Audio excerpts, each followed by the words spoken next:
Assalamualaikum warahmatullahi wabarakatuh. Perkenalkan, nama saya Fitri Wulandari dengan NIM 191420976. Saya dari Prodi Pendidikan Biologi Angkatan 2019, Universitas 19 November Kolaka. Tujuan saya membuat video ini adalah untuk memenuhi salah satu tugas mata kuliah, yaitu mata kuliah Fisiologi Tumbuhan. Pada tugas kali ini saya akan menjelaskan tentang respirasi tumbuhan. Baiklah, langsung saja pada video penjelasan. Jadi, respirasi adalah proses penguraian bahan makanan yang menghasilkan energi. Respirasi ini dilakukan oleh semua penyusun tubuh, yaitu sel-sel tumbuhan. Respirasi dapat terjadi pada siang maupun pada malam hari. Energi yang dihasilkan atau ATP digunakan untuk aktivitas sel dan kehidupan tumbuhan seperti sintesis atau anabolisme, gerak, pertumbuhan, dan perkembangan. Bisa dilihat pada gambar, respirasi dapat terjadi pada siang hari dan pada malam hari. Pada siang hari, tumbuhan menyerap karbon dioksida dan mengeluarkan oksigen. Sedangkan pada malam hari, tumbuhan menyerap oksigen dan mengeluarkan karbon dioksida. Kemudian proses respirasi. Proses respirasi merupakan proses pembongkaran zat makanan sumber energi, biasanya glukosa, untuk memperoleh energi kimia, yaitu ATP. Zat sumber energi tidak selalu siap dalam bentuk glukosa, melainkan masih dalam bentuk cadangan makanan, yaitu berupa sukrosa atau amilum.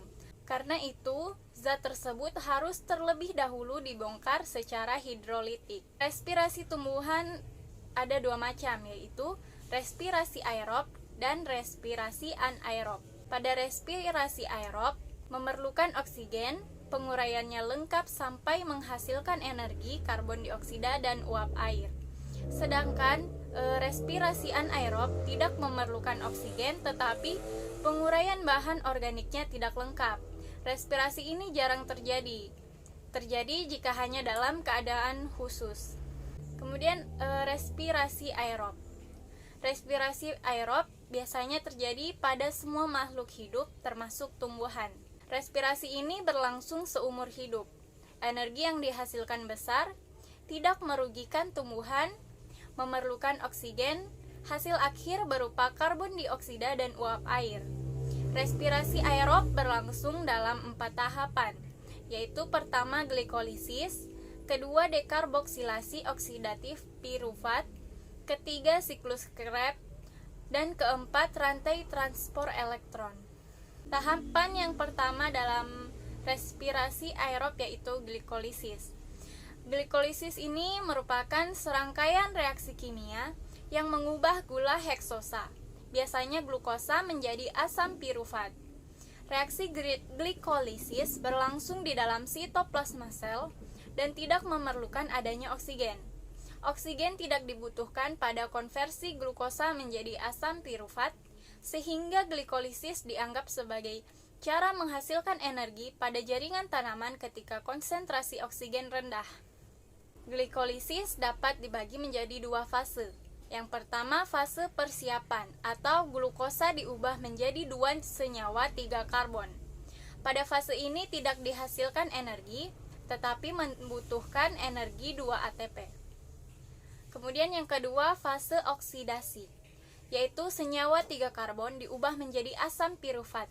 Pada fase ini dihasilkan 2 molekul asam pirufat. Pada fase ini juga dihasilkan energi sebesar 2 NADH2 dan 4 ATP.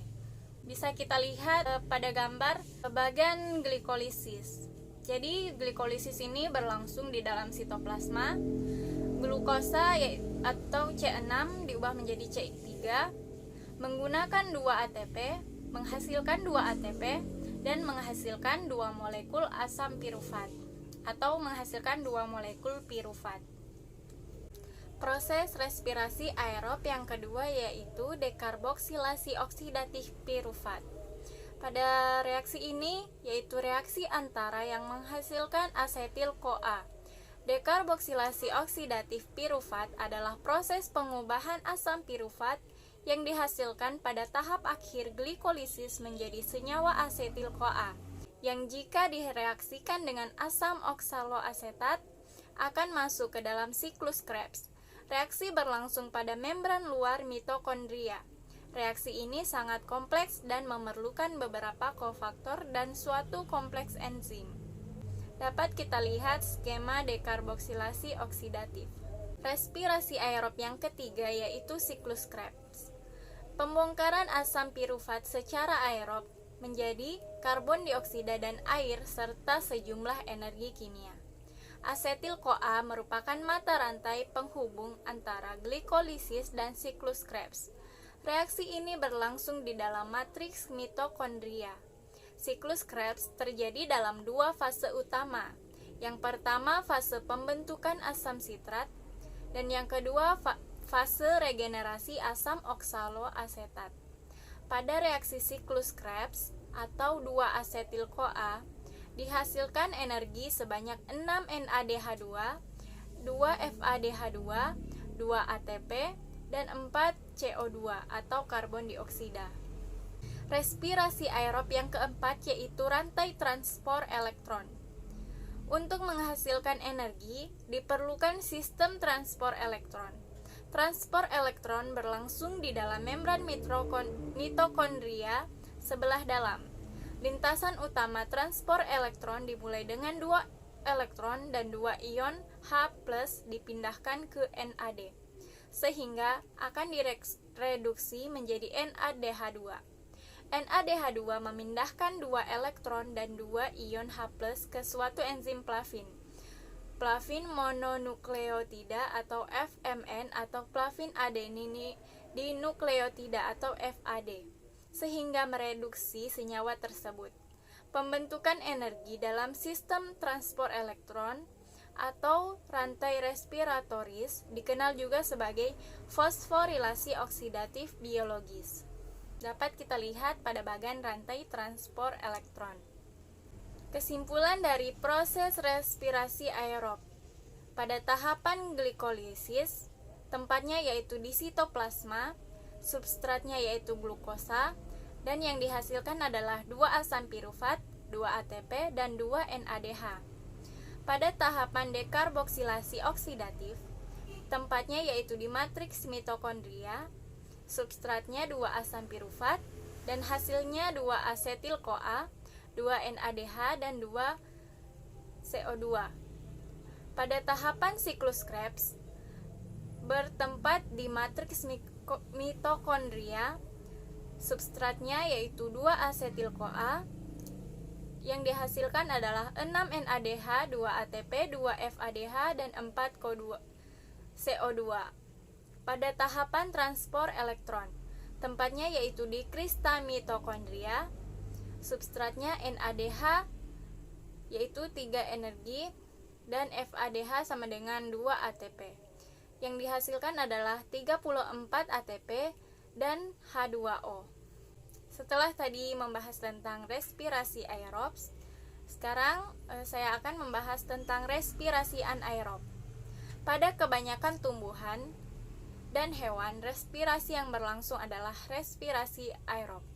Namun, jika respirasi aerob terhambat pada suatu hal, maka hewan dan tumbuhan tersebut akan melangsungkan respirasi anaerob untuk bertahan hidup.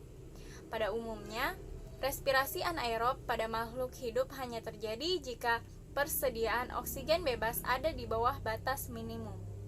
Respirasi ini biasa disebut sebagai fermentasi. Fermentasi adalah proses produksi energi dalam sel tanpa membutuhkan oksigen. Bahan utama dalam fermentasi yaitu gula. Beberapa contoh yang dapat dihasilkan dari fermentasi seperti etanol, asam laktat, dan hidrogen. Hasil lainnya seperti asam butirat. Bahan utama yang biasa digunakan dalam fermentasi biasanya yaitu ragi. Ini untuk menghasilkan etanol dalam bir, anggur, dan minuman beralkohol lainnya. Fermentasi yang umum terjadi pada tumbuhan adalah fermentasi alkohol atau fermentasi etanol. Pada proses fermentasi, Satu molekul glukosa diubah menjadi 2 molekul etanol dan 2 molekul karbon dioksida.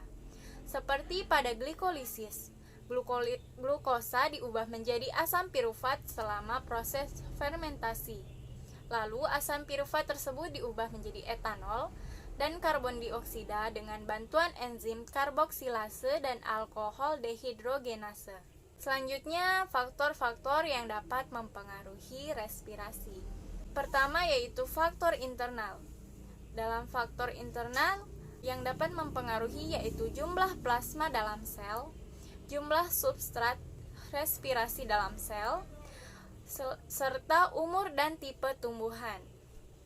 Kemudian faktor eksternal yaitu suhu, kadar oksigen udara, kadar CO2 udara, kadar air dalam jaringan, cahaya, luka dan stimulus mekanik, dan garam-garam mineral. Baiklah, mungkin itu saja yang dapat saya jelaskan tentang respirasi tumbuhan. Kurang dan lebihnya mohon dimaafkan. Wabillahi taufik wal hidayah. Wassalamualaikum warahmatullahi wabarakatuh.